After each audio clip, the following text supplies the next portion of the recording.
Oke, itu dia kopi kapal api spesialis gula aren. Nah, sekarang kita lanjut ke timnya Coach Justin yang makin Arteta ball. Wih, ini bener-bener Pep Apprentice benernya. Iya. Capek-capek Ronaldo cetak hat-trick semua sia-sia karena Arsenal udah meninggalkan kembali ke peringkat 4 dengan jarak ada gap 3 pertandingan belum dimainkan. Ini sangat sulit kecuali memang Arsenal blown banget bisa disusul, tapi kelihatannya sulit ya walaupun memang ada pertandingan lawan Liverpool ya. Arsenal mengarsen Wengerkan diri. Kenapa? Ya kan? Karena balik lagi ke peringkat 4. Gimana, Zaman Coach? dulu fans Arsenal pada protes. Kok peringkat 4 terus? Ya, tapi kan ini Kok Arteta, terus? Nah, Arteta. akhirnya sekarang mereka peringkat 4 lagi dan memang Arsenal posisinya ya harus ada di Liga Champions. Setelah pasang surut, Arteta mulai kayaknya ngecun nih, performanya udah mulai tahu nih ritme anak-anaknya mengeluarkan potensi terbaik. Gimana, Coach? Ibarat buah busuk, dia udah buang-buangin tuh yang busuk-busuk, Ah. terus yang bagus-bagus, Kita dilanjutkan. kasih kesempatan buat Coach Justin. Coach, gimana Coach? Lu melihat sekarang Arteta yang kayaknya udah makin ngecun dapat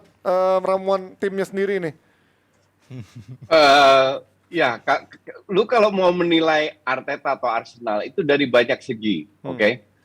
Kemarin yang kita lihat di lapangan itu oke, bagus Betul. dari sisi permainan. Setuju. Cuman, lu lihat benchnya kayak apa?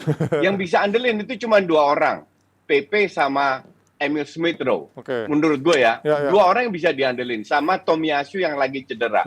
Udah that's it. Yang lain kan nggak jelas. Nah, semoga tim ini selalu turun terus, nggak ada yang cedera, oke?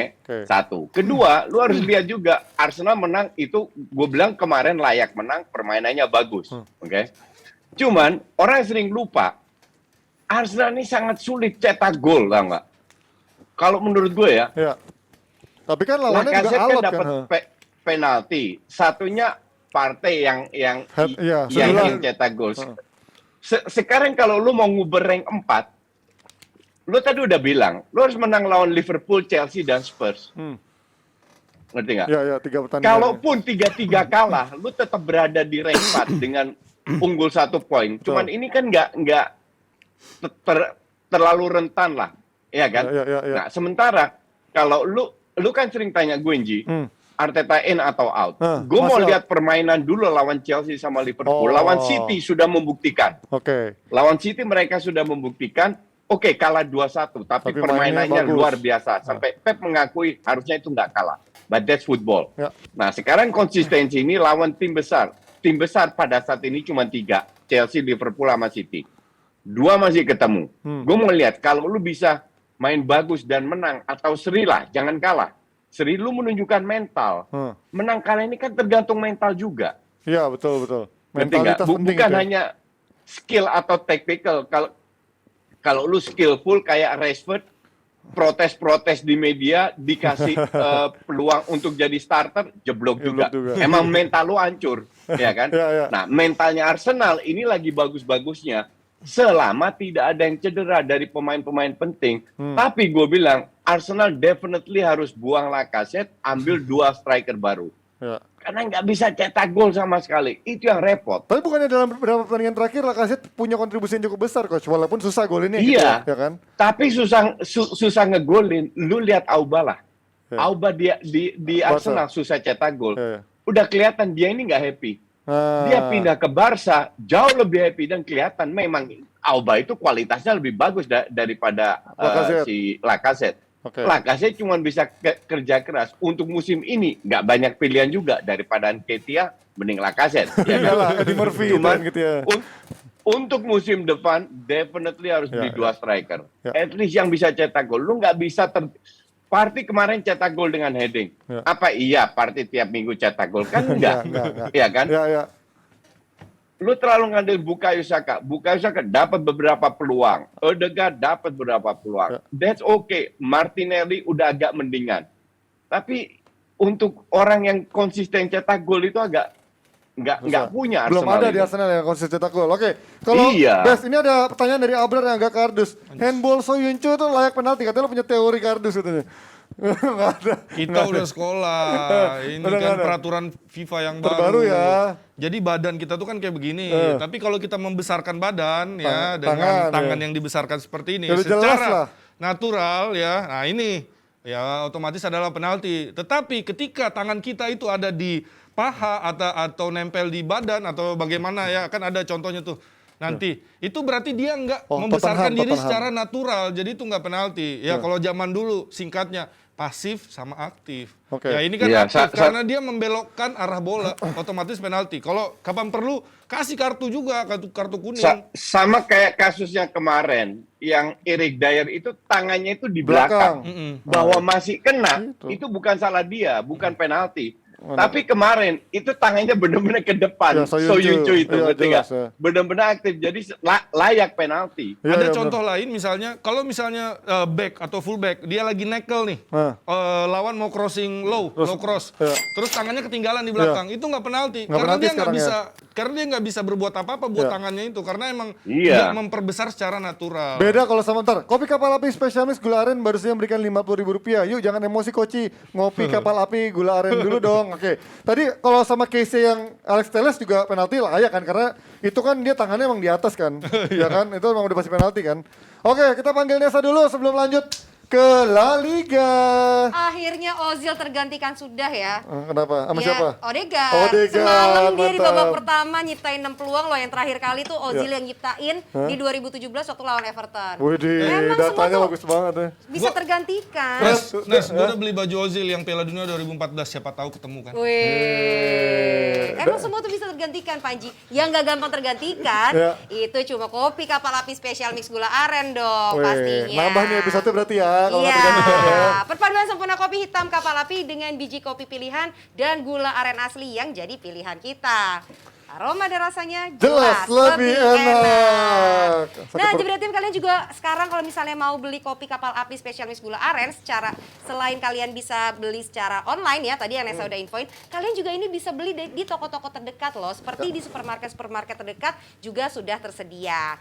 Nah, seperti janji Nesa tadi, kita juga ada kuis ya, persembahan kopi kapal api spesial mix gula aren. Nah, nanti Nesa akan kasih pertanyaan, cara jawabnya nanti kalian tinggal tulis formatnya ya. Formatnya nama, _ akun Instagram kalian. Itu dia. Jadi nanti kalau Nesa bilang kopi kapal api spesial mix gula aren, passwordnya adalah kalian harus jawab kopi dengan gula aren asli. Pertanyaannya disimak ya. Ini dia. Pertanyaannya. Mana pertanyaannya? Oh, ini dia. Berapa kontribusi gol Odegaard musim ini di IPL? Silakan dijawab. Jawab ya. Formatnya gimana formatnya? Formatnya nama, _ jawaban _ akun Instagram kalian. Nanti yang beruntung langsung kita DM, kasih link, langsung kalian nanti ikutan Zoom sama kita. Pastikan juga Instagram kalian tidak di private ya, karena kalau yang di private nggak sah nanti menangnya. Oke, silakan dilanjutkan Panji. Oke, terakhir kita dari La Liga sedikit aja karena Real Madrid belum main, Atletico menang 2-1. Kita ngomongin dari Barcelona yang makin nyetel di era Xavi, seolah ini menjadi ada instant results setelah pemain-pemain pada balik dan juga ada pembelian yang efektif banget. Sebenarnya dibilang instan juga nggak terlalu Ji, karena apa? Karena yang dituntut oleh fans Barcelona atau bahkan presidennya adalah mengembalikan DNA Barcelona yang katanya tiki-taka, penguasaan bola, positional play. Ya ini ya, dengan yang dilakukan oleh Xavi, dia nggak banyak merubah. Dia cuma naruh formasi 4-3-3, terus memainkan pemain-pemain yang sudah terbiasa dengan formasi ini. Dibuktikan dengan apa? Dani Alves balik. Terus kedua, siapa namanya? Adama Traoré. Adama Traoré lulusan mana? La Masia, Pak. Ya kan, di La Masia tentu diajarkan DNA Johan Cruyff yang waktu dulu dibikin.